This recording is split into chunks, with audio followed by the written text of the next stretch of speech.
In the delicate web of this ancient world, woven with centuries of culture, spirit, and survival, a storm gathers. Not above forests, not across the savannas, but in the hearts of men. A deadline has been cast. A line drawn not in sand, but in fire and consequence. Iran has spoken. Its voice echoes like thunder, through the mountains of its resolve, and across oceans. From the ruins of diplomacy, a clock now ticks. And the United States, long the sentinel of global power, finds itself face to face with a nation that no longer whispers, but roars. Middle, dramatic build-up, rising score. War, once avoided through back channels, and brokered peace, now looms like a vast and inescapable shadow. In the Persian Gulf, ships slice through waters heavy with tension. Steelbirds circle above, each carrying payloads not of peace, but of irreversible power. But this is not just a tale of nations. It is the chronicle of people, of families clinging to hope, of cities bracing for what they cannot stop. It is the mourning of nature. The silent forests, the coral seas, the patient deserts, that may soon bear the scars of humankind's rage. The eagles above the Zagros mountains do not know borders. The rivers that cut through this ancient land do not recognize enemies. Yet they too will bleed, as alliances shift beneath our feet, and generals trace destruction on digital screens. Finale, slow down, reflective tone. And a greater question arises. Who truly wins? When war becomes inevitable, can victory be measured? In ash and ruin? In silence? Where once there was life, the world now holds its breath. A fragile planet caught between the ticking of a political clock and the heartbeat of humanity itself. As the deadline approaches, we must ask ourselves, failure to comply within a specified time frame will, according to Iranian officials, trigger direct military retaliation, not only against U.S. assets, but against allied infrastructure across the region. Shift to visual tension, show of force. This was no backroom message, no cryptic language, no secret cable. It was public, televised, loud, unmistakable, backed by military parades, hypersonic missile displays, autonomous drones, and battlefield simulations. A carefully choreographed spectacle, not just to threaten, but to declare readiness for full-spectrum warfare. Symbolism, the deadline. This deadline carries weight. The weight of countdowns.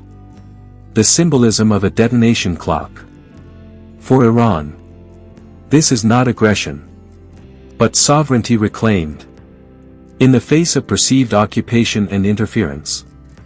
And the timing is no coincidence. Months of cross-border skirmishes, oil tanker sabotage, drone interceptions, cyber intrusions, U.S. carriers patrolling near Iranian waters. Each incident tightened the coil. Each moment brought the threshold closer. Now, Tehran believes the line has been crossed. Strategic gambit, calculated risk. From Iran's perspective, this ultimatum is not a bluff. It's a reckoning. A test to see whether America will step back, or step into a war zone, with consequences far beyond conventional conflict. Analysts disagree. Is it a desperate gamble, or a confident play? In a fragmented world, and a fractured American political landscape, whatever it is, a new phase has begun. This is no longer diplomacy. This is deadline diplomacy. With missiles and resolve.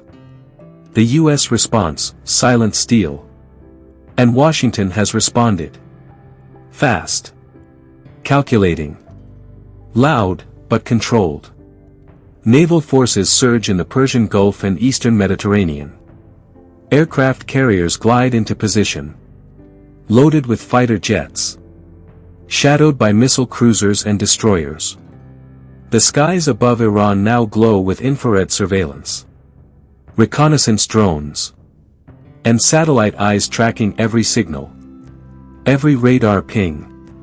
Every mobile missile platform. The US is watching. And preparing. For all scenarios. Including full-scale war. In command centers. From Bahrain to Virginia. The scenario is being dissected. Frame by frame. Strike by strike. Behind the scenes. The Pentagon has moved. Rapid deployment forces activated. Bases reinforced. In Qatar, Kuwait, the UAE. Patriot missile systems recalibrated. Air defense grids upgraded. All to intercept ballistic threats. Whether from Iran. Or the shadow hands of its regional proxies. This is not just a show of strength. It is a shield. A shield around troops, allies. And critical energy lifelines. A message written. In steel and firepower. The United States will not be caught off guard. Modern warfare, the invisible front. But the battlefield has changed.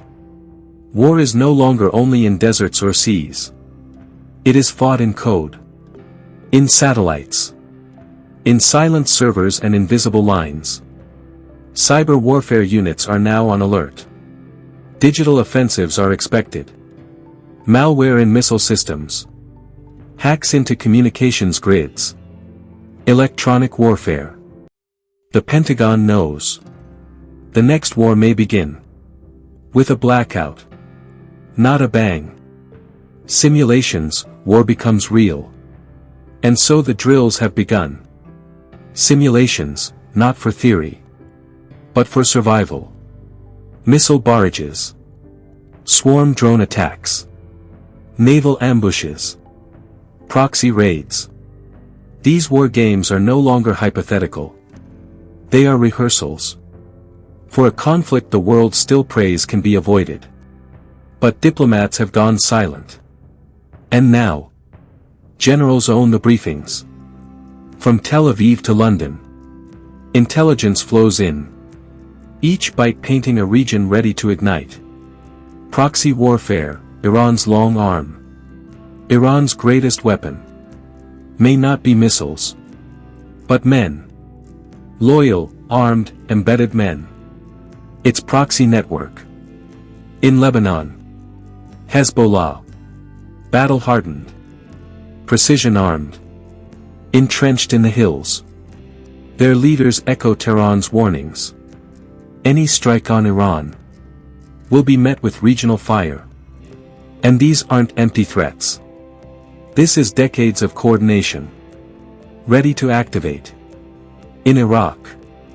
Shia militias like Kataib Hezbollah and Asaib al-Haq have long targeted US forces. Linked directly to Iran's Revolutionary Guard. They now prepare in silence. Awaiting the signal. Their loyalty is not political. It is doctrinal. Their cause, Iran's cause. Their battlefield, wherever Iran bleeds. Climax, countdown to collision. This is the fuse. Not in Tehran, but across the map. The Middle East is a chessboard stacked with live explosives. Every move carries a consequence. Every signal could spark retaliation. And now, the deadline approaches. The question is no longer if, but how far will it go? And when the clock hits zero, what world will wake up? On the other side, Militias armed with drones, rockets, and guerrilla tactics have vowed to reinitiate attacks the moment hostilities begin.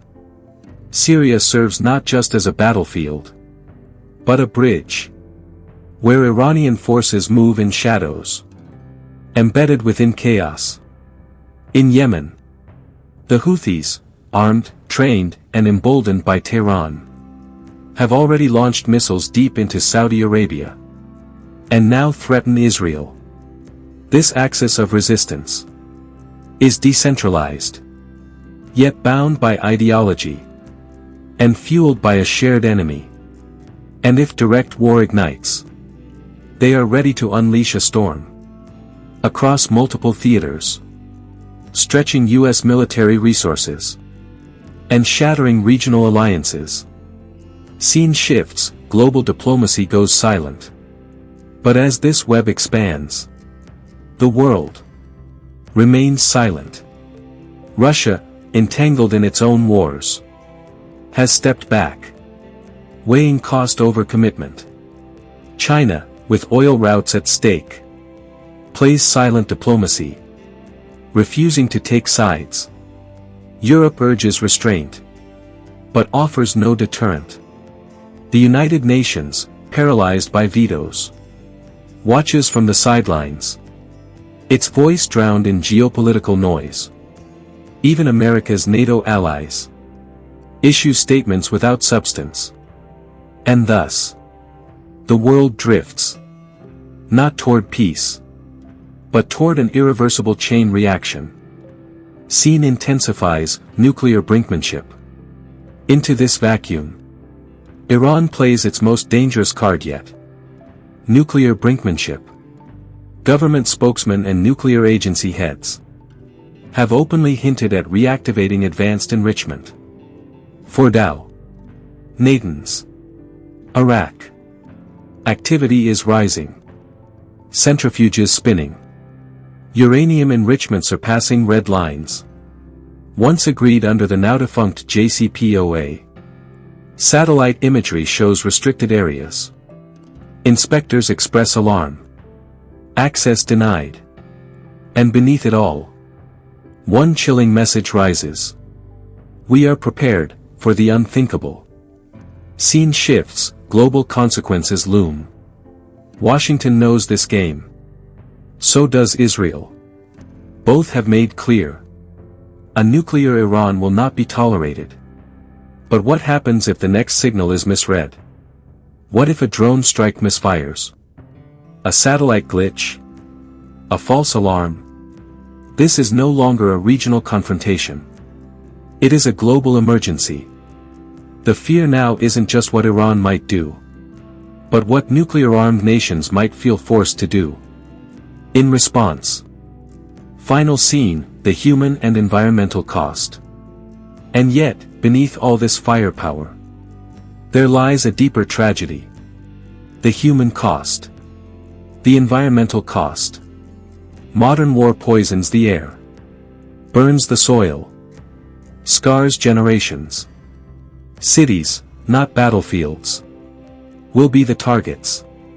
Hospitals, schools, families, caught in a storm they never started.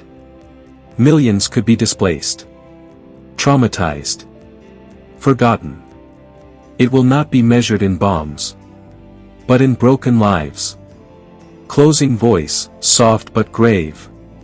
This is not just about missiles, or ultimatums, or politics.